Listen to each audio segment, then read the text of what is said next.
Hey guys, so I got a few requests to provide information on like what makes a pitch so great and what makes a pitch look to an investor that it's investable.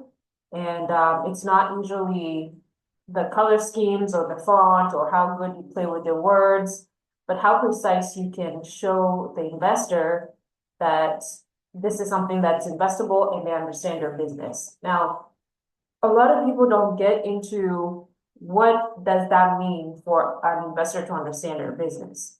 And so I want to share some of the benchmarks that are updated for this type of economy and season of what investors look for, specifically for a pre-seed startup. And I thought I would share that with you. So I'm going to go ahead and share my screen here. And hopefully you can see my screen. Now, this is literally from Founder Institute.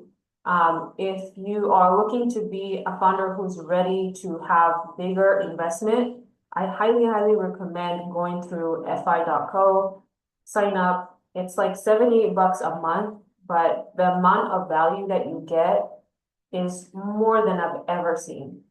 So this is the benchmarks on what an investor looks for to show that you're investable. Um, and it's usually a benchmark of things that they have in the back of their mind that they are looking for when they're looking at your startup. So I'm going to start with the benchmarks and then I'm going to go into what's in the pitch and how to frame your pitch to be an investable startup. So I'm going to just focus on the pre-seed. So these are the benchmarks for the pre-seed. The first thing is traction. You need to have customer validation and early users. In growth rate, it's 0 to 20%. Monthly revenue, 1,000 to 50K a month. Team size, 2 people or more. Product, you have to have an MVP with users. Investors, friends and family, seed accelerator, angels, pre-seed, micro VCs. Round size, 25K to 2 million. Company valuation, 1 million to 8 million. And then the type of investment, it needs to be either a safe or convertible note.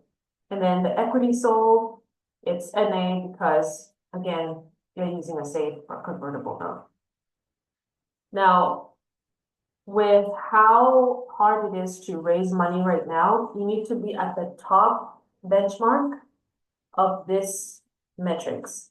So for example, growth rate, if you're at 0, okay, yeah, every pre-seed startup can be at 0. But if your growth rate is 20% or more, then you look a lot more investable than the other startups that are asking the same VC or angel for money. If your monthly revenue is 1K, that's awesome, great job. But to look very attractive, you need to hit the higher benchmark, so as close as 50K as possible. Team size, this is good, 2 plus. Usually 2 to 4 is a sweet spot because the amount of work that it would take you to get to this amount, depending on the startup, you'll definitely need more than 2 people.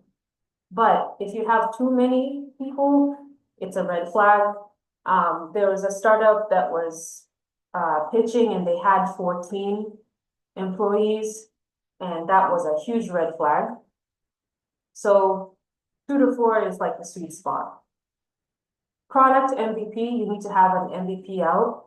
If you're a non-technical founder, there are plenty of websites that help you build with no code. So you can just have the first MVP out with users to test it out. So there's no excuse and say, I'm a non-technical founder, blah, blah, blah. You can definitely have an MVP with a no-code solution. And then investors is friends and family, seed accelerators, blah, blah, blah. So here, I totally get it. You may be starting from 0. What I saw in my early days is that I used to say hey, I'm here in this country with no family, no nothing. And I'm working at a tech startup and I'm putting half of my paycheck in my startup because that's how much I believe in it. So that really helps to build the confidence for accelerators and investors to show that I am truly committed. Now, round size, 25K to 2 million. I would say 25K is on the very low end. If you are raising 25K for your startup, this is super, super early. It just says that you're very early. You're trying to figure it out. You're trying to hire, a few people on Fiverr or something. But you may need to be at around 500K, to be honest. The amount of work that goes into just having the first few steps done is immense, and you definitely need that, especially if you want to be full-time and have your team full-time so you can move really fast. I recommend 500K or more. Company valuation, what I've seen in the market, the sweet spot is 3 million. If you're below 3 million, it's too low. If you're above 3 million, you have to really validate it with some revenue metrics. But the metric is 1 to 8 million. I would say the sweet spot is 3 million. We were given a 3 million valuation through Techstars, and that's what we have rendered, at least for this round. And then investable vehicle, it's a safe. You can go to Y Combinator's website, literally pull the document from there, and you don't have to figure out the legality of it. You can just use their safe document. So that's the benchmark of pre-seed. If you hit all these benchmarks, you're very, very highly likely to get invested in. Now, with that in mind, let's go to the pitch deck. So you'll have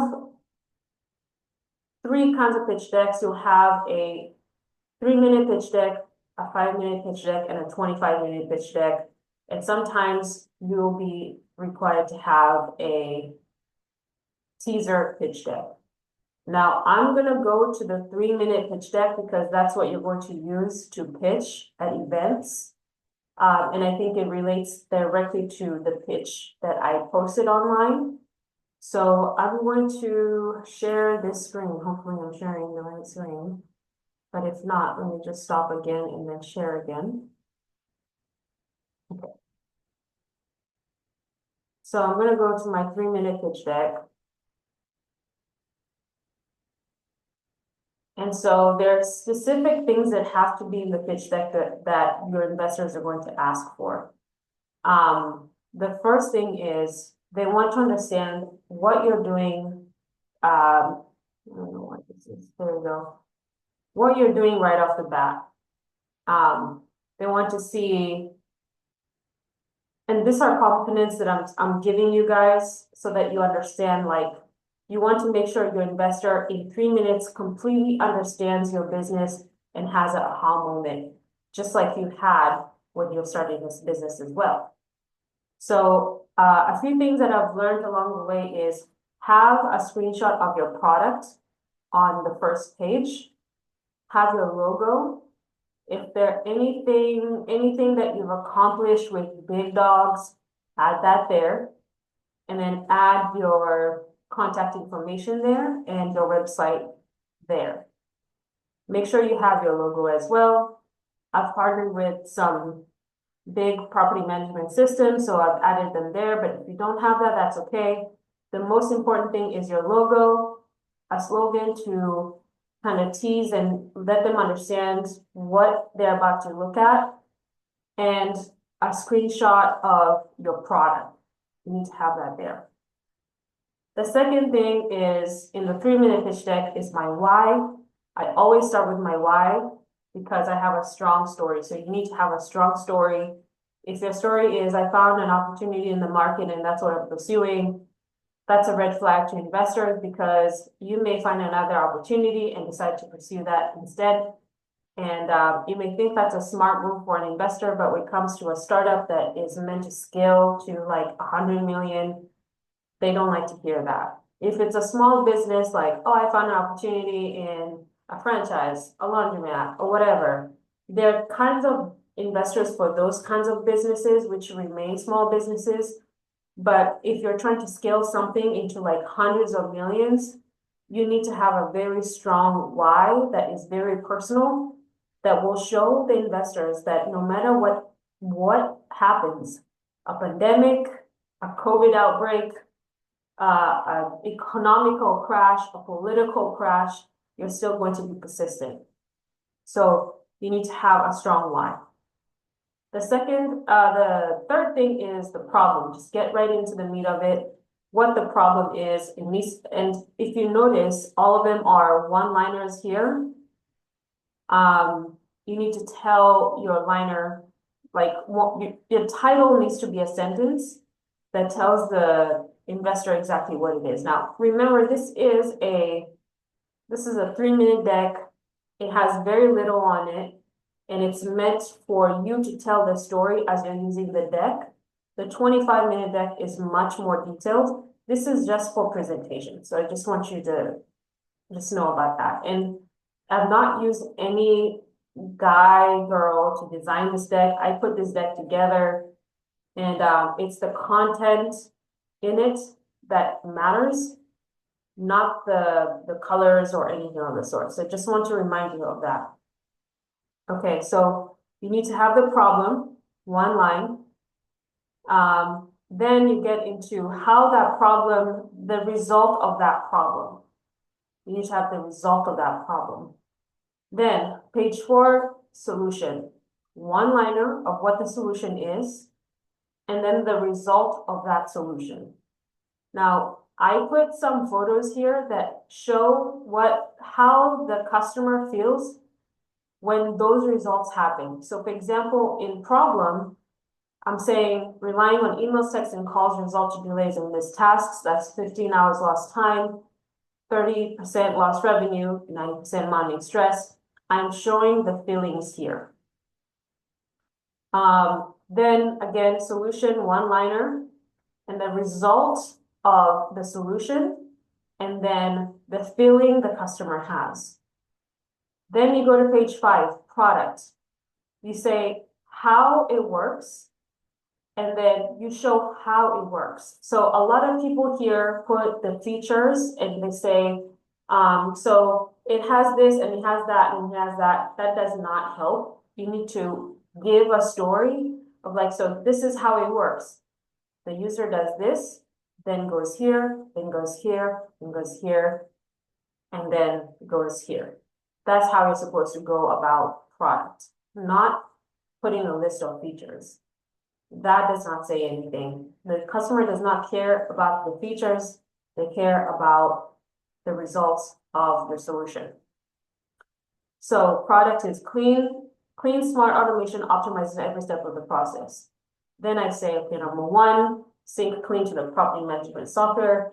Number 2, automatically schedules 100 cleans for every property in advance, and I have product screenshots again. Number 4, assigns bookings to cleaning crews, optimizes best route. Number 5, customized checklist. Number 6, analyzes before and after photos. And then again, I still have screenshots of the product. Then number 7, clean sends reports back to the manager and request payment to be initiated. Again, I have a screenshot there and the customer right there.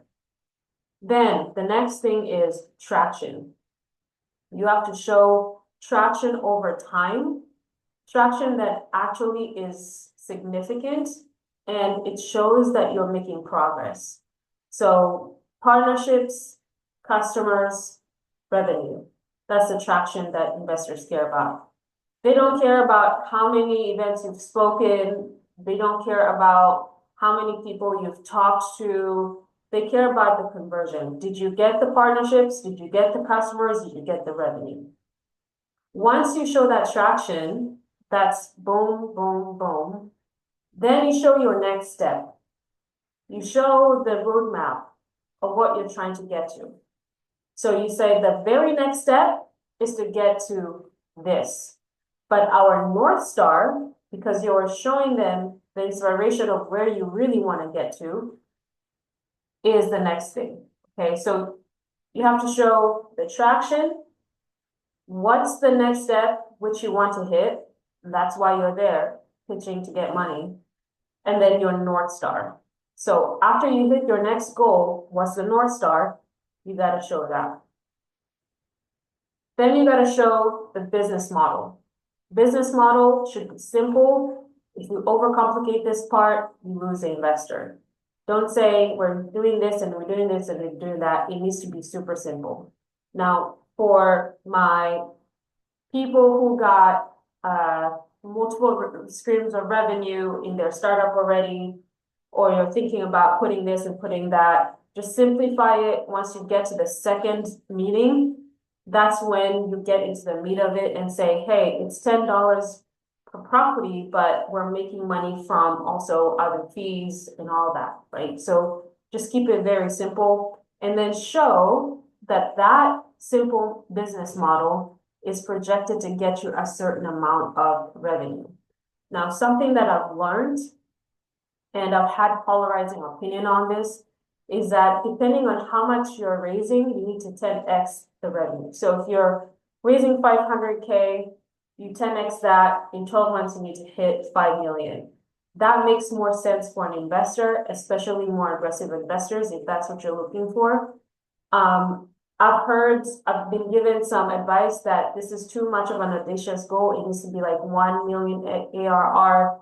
That's not going to scare an investor away. So just letting you know, I've got polarizing opinion on that. You go ahead and test it out. See what investors say about 1 million. See what investors say about 5 million. If you're raising 500K, for example. So just letting you know about that.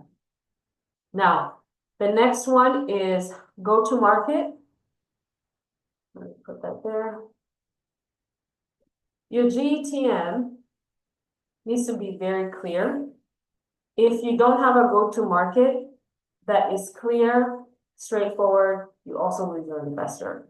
So we say we have a strong sales playbook that creates network effects.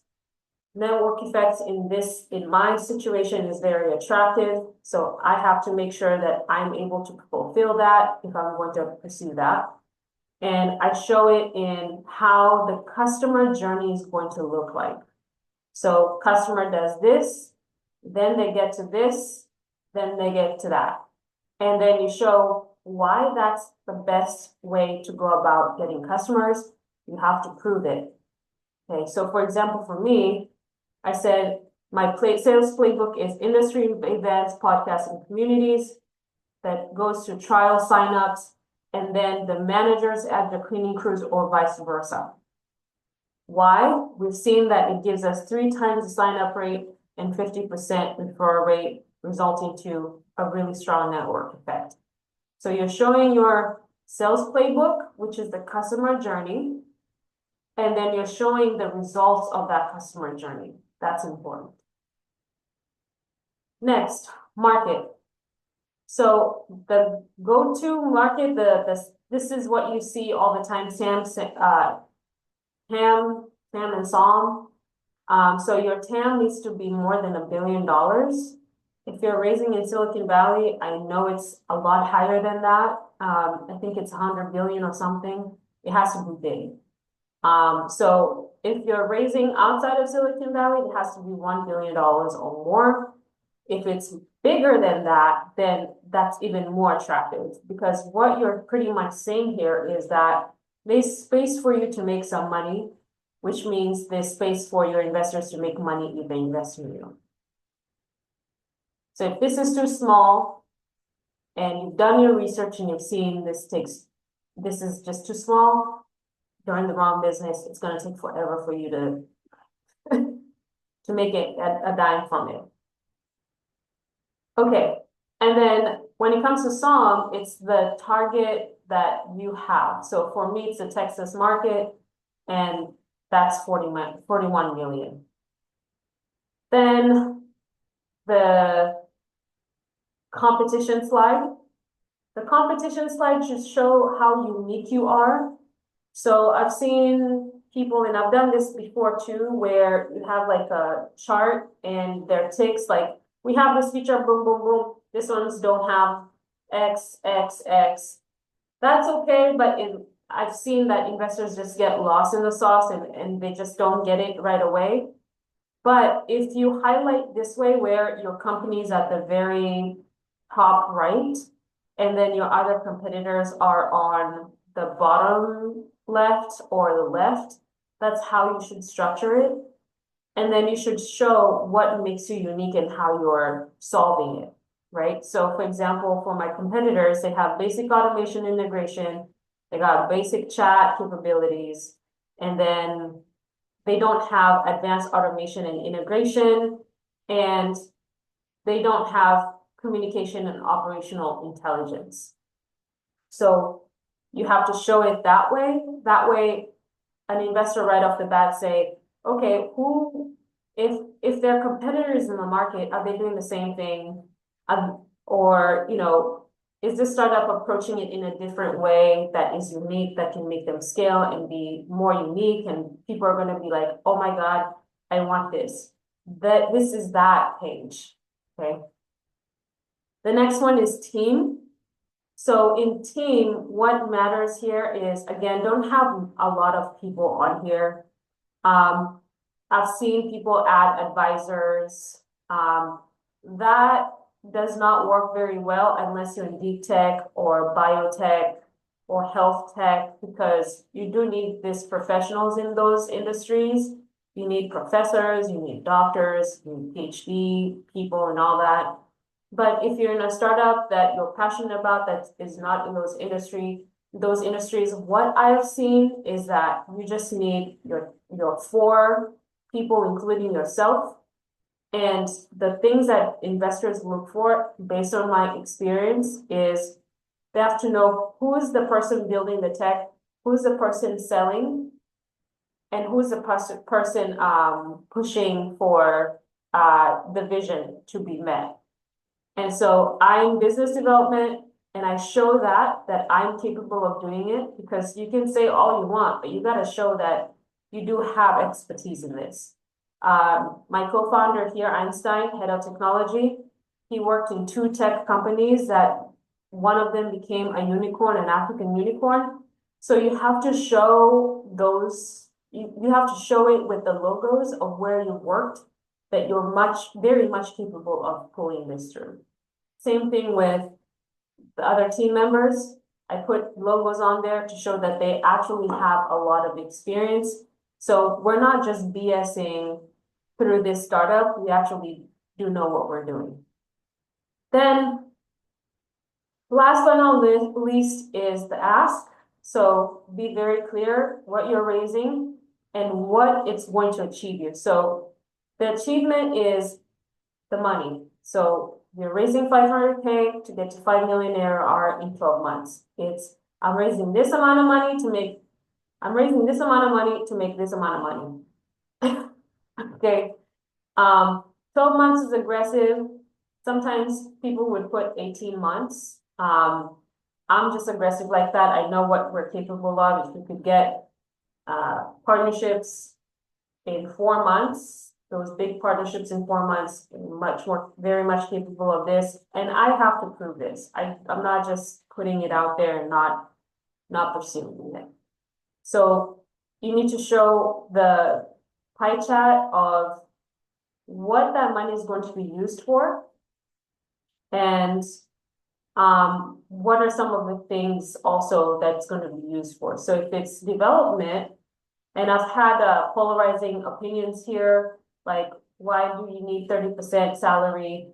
And the investors who ask, why does 30% go to salaries, are investors who are not paying attention here, because you see that we are both working full-time on this startup, and I'm business development, and my co-founder is head of tech, and we're very far ahead.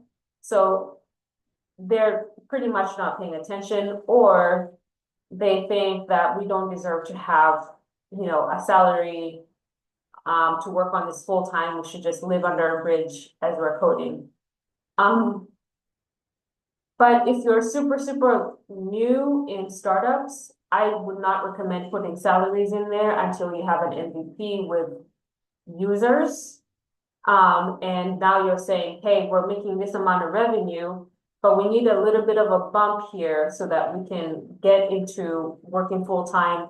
And this is the result of us working full-time. There's more customers, this amount of revenue, blah, blah, blah. You have to show founder-led sales. Then and so that, yeah, that's how it is. I usually add one more page here that's like a closing that has the same, it's literally the same page as this, just with my contact information font a little bigger. So this is the 3-minute pitch deck and what is required in it. I would say go through this video again, and as you're working on your deck, make sure that you have all the components, make sure you're hitting those metrics as well, the metrics that I showed right here, to be investable. I can tell you what got me to AWS, because I was denied the first time. The second time I got in, it's because of the progress that I made. We had 37% month-over-month growth at that time. That in itself was showing like this is a startup that can be investable. Okay, so it wasn't just luck.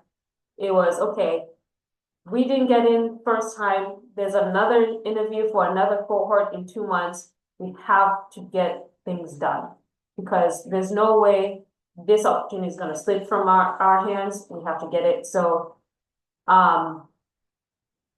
we had 37% month-over-month, and that was like a hell yes, this is the right team. Anyway, so I wanted to show you that, to just like also just finishing up with encouraging you. If you have any questions, feel free to ask them in whatever comments I put this video at. I'm not planning to edit this. I don't have time for it. So please speed it up or slow it down based on how well you'd like to consume this content. Otherwise, have a wonderful week and talk to you soon.